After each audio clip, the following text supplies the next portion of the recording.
ما يكون من خير فلن أدخره عنكم. So nothing of khair that I've left, that I haven't given you. कि जो मेरे पास था खैर में से मैंने वो सब आपको दे दिया. And then he gives them advice that if you want khair, let me give you khair. Let me give you some khair. And he gives them advice. And he says, وَمَنْ يَسْتَعْفِفْ يُعِفَّهُ اللَّهُ. That anyone that seeks ifat. How do you translate the word ifat? Maybe modesty, maybe purity, afif. So and so is afif. Zayd afif. معناه Zayd is modest. And modesty is a wonderful thing because it's a shyness that is positive. For example, there are some people that they don't mind. You know, say, I don't care what people think of me. But that's fine to a certain level. In some ways, you should care about how people think of you. Now, that doesn't mean, oh, I care in the sense of I'm going to do what they want me to do. No, no, no. But it means that if what you're doing is right, then you don't care what people think of you. You shouldn't want people to think bad of you. For example, I remember somebody said to me once, he said, I like to be known as the really strict one in my family. In my family, in my brotherly. I was like, you like that? Yeah, I like that. So you should be embarrassed. Really? Why don't you want to be known as the one that everyone loves, not the one that everyone hides from? The one that everyone really hates when so-and-so's around. You know, there's always going to be that person at any given event. You know, I remember as one of my teachers, I said to him, Ustadji, you know, sometimes it's hard to talk less. It's your tabiyat. Some people's tabiyat is that they are introverts. Introverts. I don't know how to say that in Urdu. Introvert मतलब है कि वो ज़्यादा लोगों से मिलते जुलते नहीं हैं, वो ज़्यादा बातें नहीं करते, अगर महफिल हो तो वो चुप ही रहते हैं, खामोश तबीयत. वो तबीयत होती है किसी की. ये नहीं है कि बाज़ लोग किसी ने वो खुद किया होता है. It's the तबीयत. So if you, अगर आप उनसे कहें कि आप तकरीर करें, they'll probably panic, die of a heart attack. You do a speech, you start panicking, sweat. Some people you say, here's the microphone and balle balle. They come alive. Tabiyat. Everyone's tabiyat is different. So some people, their tabiyat is extrovert. They're loud, they want to share everything, they want to. Some people, they just, tabiyat. And Nabi Pak alayhi salatu wasalam, he said, कि अगर आप मुझे कहें कि ये पहाड़ जो है ना इसने हरकत की तो मैं मानने के लिए तैयार हूं, लेकिन अगर आप मुझे कहें कि किसी ने की तबीयत में हरकत हो, तगय्युर हो, तो I won't believe it. If you were to जी तबीयत, your taba, the hadith fitrat, it's the same thing, like your taba, your nature, your nature, your most fundamental taba. For example, zamir, so zamir as well, right? But the point is, if somebody was to say a mountain moved, I'd accept it, but not that someone's nature changed. Akhlaq are different. Akhlaq are different. I'll give you an example. Somebody's tabiyat is that they like to be social. Gappi. Yeah, they like to. That is taba. That doesn't change. Akhlaq change. What are you talking about? What's the conversation about? If it's about dunya, gali, galoch, ghibat, these akhlaq can change. The taba doesn't change. So that's why when you see someone that becomes religious, they're the same person, let's say, khamosh tabiyat, whatever, or they're the akhlaq change. Now they just, if they're going to speak, they just speak good. Or they try to anyway. So the Prophet ﷺ says, so modesty, why I say that is because, I was mentioning a story. So, what Ustad, he said, it's not that you talk less, necessarily, although that's a good thing. It's a good thing in that it will save you in circumstances. But it's that you talk well. He goes, I have a relative. He goes, he mentioned his brother. And he goes, me, I'm very, very talkative, he said. Very talkative. He goes, but because of me, there's never been fights in the family. He goes, my brother is very quiet. He goes, like in Jabba Boltena. When he does speak, the roof falls. He won't speak all day. The one thing he'll say will be so stupid. And he'll just ruin everything. And it's just like, yeah, if you went 24 hours without speaking, could you not have just gone another hour? Or, or just another minute? What's wrong with you? Akhlaq. The taba won't change. You could do what you want. You could try. You can try. That's why Sayyidina Siddiq Akbar used to put a stone sometimes. So, tabiyat, you can't change it. So you have to. It's like grappling, like jiu-jitsu. You're never going to not be on the floor. You're never going to not be in an uncomfortable situation. But it's about getting used to the uncomfortable situation. So the Prophet ﷺ said, so that's what I meant when I said this idea that I don't care what people think of me. That's true as long as I'm doing the right thing. But if I'm doing the wrong thing, then I shouldn't care what people think of me. I don't want people to think I'm an idiot. I don't want people to think that I'm begheret, gaguzira, as we say all of these things. I don't want that. I don't want people to think, oh, Chelsea, kababi. Why would you want that? Oh, his wife beat her. Well, why would I want people to think those things? You don't want people to think those things. You want them to think, yaar, nek aadmi hai yaar. That's what you want. And some people are so lucky that even if they're not as nek, Allah still puts it in the hearts of people. Like Bishr al-Hafi is walking and the man said, there's the man that stands the entire night in prayer. And Bishr starts crying. He says, subhanallah. He says, I don't do it. Allah's put it in their hearts. They think that of me. I'm actually not that good. Because Allah loves them for something and He's put that muhabbat into the hearts of people. But here the Prophet ﷺ made a promise. So, وَمَن يَسْتَعْفِفْ يُعِفَّهُ اللَّهُ. Anyone that wants to be modest, Allah will make you modest. You try, take the means. Allah will make you modest. He will make you inherently modest and known to be modest. But you try to be modest. But if you're someone that's rowdy, swearing, poor choice of words, of clothing. In the summer, I don't know what happened to Muslim men, but suddenly we started to wear shorts that like, subhanallah al-azim, like thighs and knees and everything on show. When did that happen? Back in the day, if your jeans weren't baggy, they used to laugh at you. Isn't that true? Can you remember that? Yeah.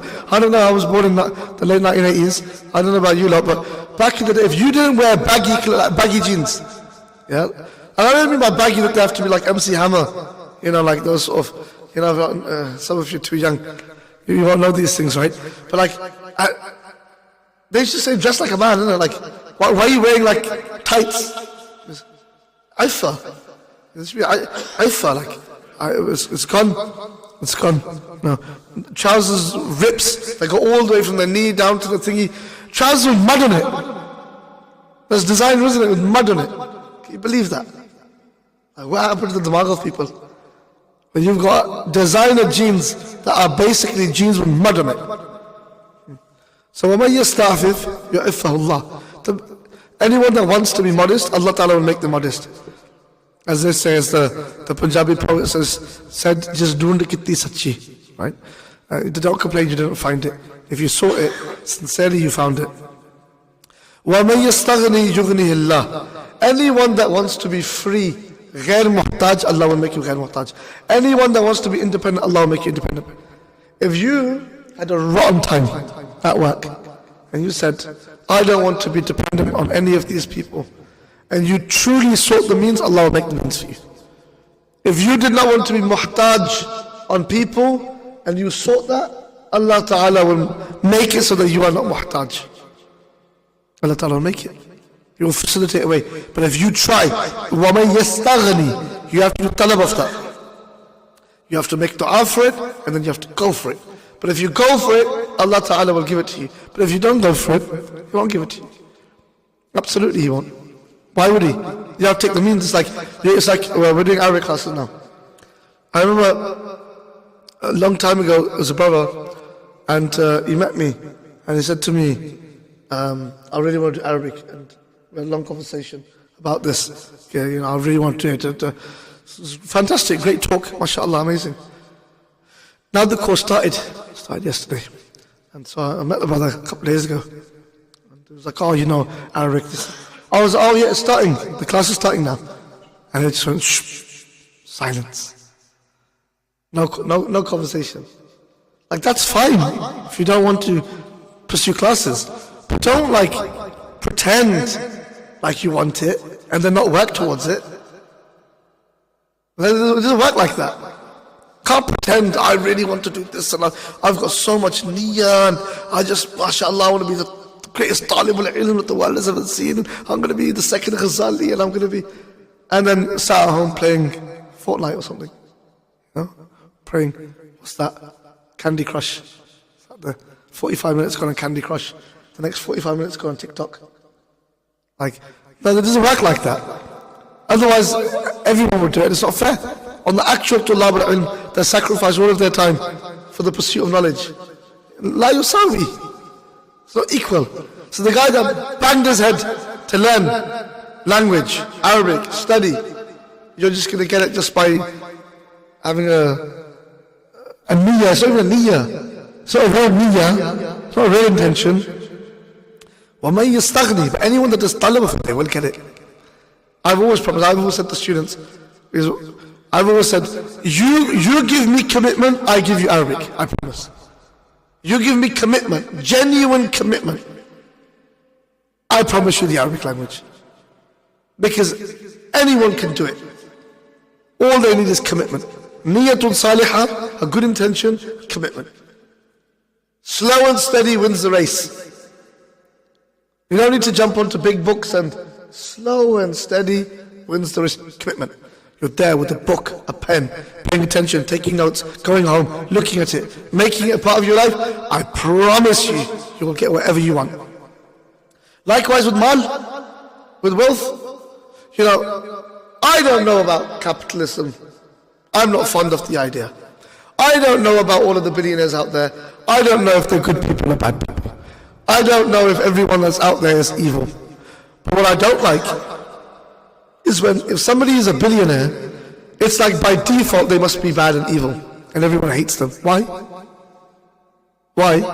If it's dunya dali, I'm not talking about deen here for a second. What the akhirah is going to have. Just as a principle, as a qaida. All you ever hear is people slandering, these big billionaires. Yes, some of them might be terrible, and they're causing massive problems in the environment, and that they evade taxes, and they do whatever. The point is that by bizatihi, in terms of the essence of the thing, just by somebody being a billionaire doesn't make them bad. It's just showing your jealousy. That's what it's really doing. Just showing your jealousy. Like, would you be evil if you worked hard and you got to $1 billion? Would that suddenly make you evil? وَمَنْ يَسْتَغْنِي يُغْنِي اللَّهِ. If somebody wants to be financially free and they work towards it, Allah will give it to them.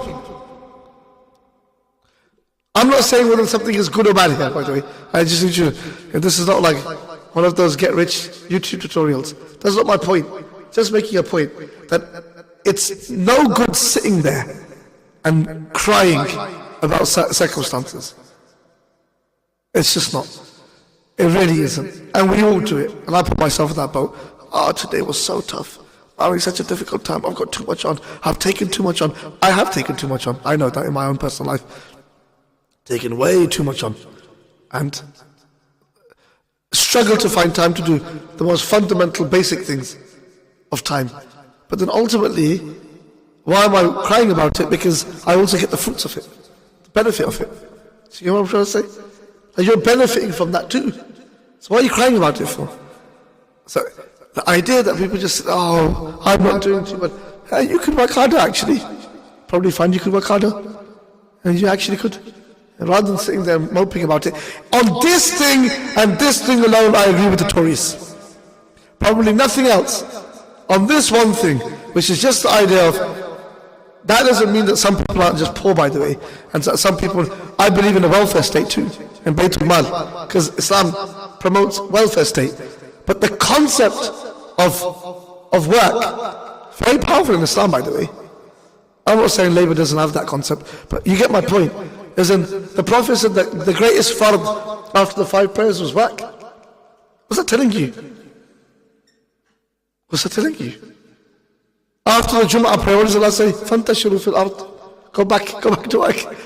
You don't even get Friday off. If there is Jum'ah, go back to work. Khalas, go feed your family. The Prophet said when a man comes home, he's tired from work. He comes free of his sins. Free of his sins. When he comes home tired from work. Look at the ethics of Islam. It's not about, otherwise, and if Muslims had that, if we had that, we'd have stronger lobbies in this country. We have stronger lobbying. You wouldn't get silenced and overlooked by your politicians. They'd have to take you more seriously. Because you have a pool of income. So, وَمَنْ يَسْتَغْنِي يُغْنِهِ اللَّهِ. This is not everyone. Some people just can't do it. But, as a general rule, whatever you really want, should you work hard enough for it, you could get it. You really could. Whether that is in your learning, whether that is in your worship, whether that's even in your dunya. Now, are there systems in place to hold you back? Yes, before somebody gets upset with me. Are you systemically less likely than someone that went to Eton? Yes. Why didn't you go to Eton? Because your parents weren't wealthy enough. They weren't from that higher echelon of British folk that could send their kids to these high-end private schools. Yes, I think it's like 5 or 6 prime ministers in the last couple of decades have been graduates of Eton or something like that. You know, Rishi Sunak, graduate of Eton, David Cameron, graduate of Eton. It's all the same business. Yes, systemically there's a problem that's against the poor. I totally accept that. There are systemic discriminations against people of color and of a whole range of different things. Absolutely exist. But at the same time, the message that you don't want to tell yourself is, oh well, the world is against me because I'm brown, or the world is against me because I'm Muslim, or the world is against me because I'm black, or the world is... Albeit that may be true. What are you going to do about it now? Because they ain't going to give it to you. You're going to wait for them to give it to you.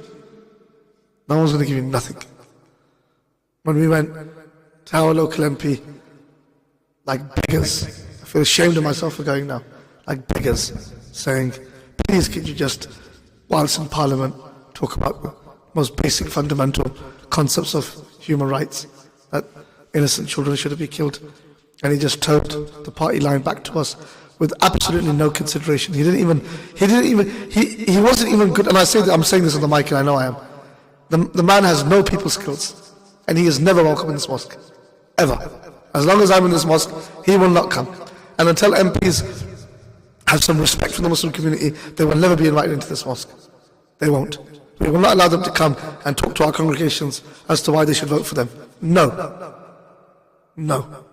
I'd rather vote for the BNP, because at least I know where they stand. Funny that Nick Griffin is pro-Palestine. Because he's pro every ethnicity to have their own land. That's what he's pro. He's like, let them have their land so that the refugees don't come here and they stay there. At least he has a principle. As despicable as it is, at least he has one.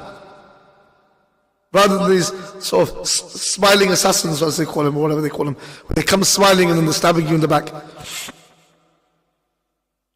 Allah give us ghina from this type of poverty that we're in.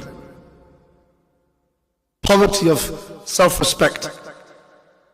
Like, we think that we got out of colonization. Just as colonized today as we ever were. Don't say that. Don't say that, they'll say. No. You know, Allah give us ghina. Ghina. If you do talab, Allah promised it. Look on the tongue of His Prophet. Allah give us ghina. Give us freedom from such poverty. Poverty of mind, thinking. Poverty of wealth as Muslims, so that we don't have a lobby.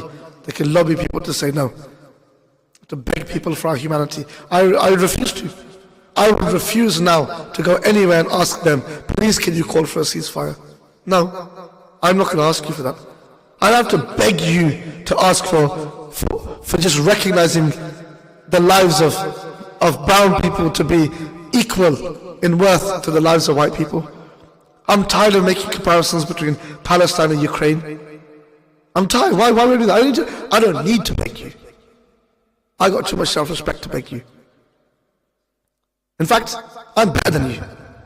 That's what I said. Because I say La ilaha illallah. I beg you, I don't need anything from you. Whatever we need, we have it from Allah. And if Allah wants to test us, then Allah will test us. And if Allah wants to put this ummah into tribulation, this is His ummah. He could do whatever He wants. But I ain't begging you. I ain't begging you. We don't need nothing from them. Nothing. And the sooner that the Muslim community realizes that, the sooner they can take charge of their own autonomy and understand who they are. You don't need any of them. We don't need any of them. In fact, whether they admit it or not, they need us. Whether they admit it or not, they need us. They don't like foreigners. They couldn't survive without foreigners. They couldn't survive. They'd lose half of their medical staff. How many properties, businesses, how many teachers? Just gappa, that's all they're doing. And all the Pakistanis getting scared, are they going to deport us? So, bismillah. At least we won't have an excuse to be upset with it. We'll just say, well, it was majboori, and we'll adapt. Beg them for our humanity. No. We don't beg anybody. We beg Allah. Allah, we beg Allah. Allah and Allah alone. He is Al-Ghani, and He could do what He wants. And the moment that you have this khudi, as Iqbal called it, this self-worth and self-respect, then you'll see the world respect you once again. The reason why they respected our aslaf was why? It's because they had this self-worth. You know, when I forget the Sahabi's name from the Kibar, when he went to the Persian, when they were at war with them, and the king said to his Wuzara, his Viziers, how should we treat him? Call him, find out what they want, these Bedouins, these Arab Bedouins, tent living, mud houses. They turned up on our doorstep and they're shaking Persia. What's happening? How should we do? They said, deal with them with muhabbat, tell them what they want. Maybe we can give them lots of gold and silver and they'll go back. When he got off his horse, they had a whole red carpet, they had cushions along the side. So he rode on his horse on the carpet. And then he got off and he took out his sword and he started to cut the cushions as he walked. And they had a gold seat next to the emperor. And he put his sword in his lap and he sat down on the ground, cross-legged. Cross-legged. That's the response that he gave to them. That's the response. And you know when he left, the emperor said to the Wuzara, so we've lost already. That's why. He says, because they hate everything that we love and they love everything that we hate. How do you do? That's khina. That's khina. That's richness in the truest sense. They were rich. Salaf were rich. Khina. And this is why Iqbal would say, "Wo mu'azziz the zamane mein Muslimah hokar, wo tum khar hue tarik Quran hokar." They were honored because of the Islam, and you lost it because you lost the Quran.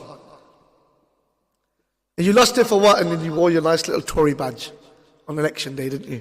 And you wore your Labour badge, and you came outside Aylesbury Mosque, and you were begging the people to vote for you. That's what you did. That's what we did as a Muslim community. I don't blame us. Colonized. 300 years of colonization. You're bound to lose. You're bound to become poor. Poor up here. Poor up here. Money is nothing. It's a means to wealth. Money is nothing. Wealth up here. All up here. So we refuse to beg. And that's the message that we give our children. You are not beneath anyone. You are not beneath anyone and you don't need to beg anyone for anything.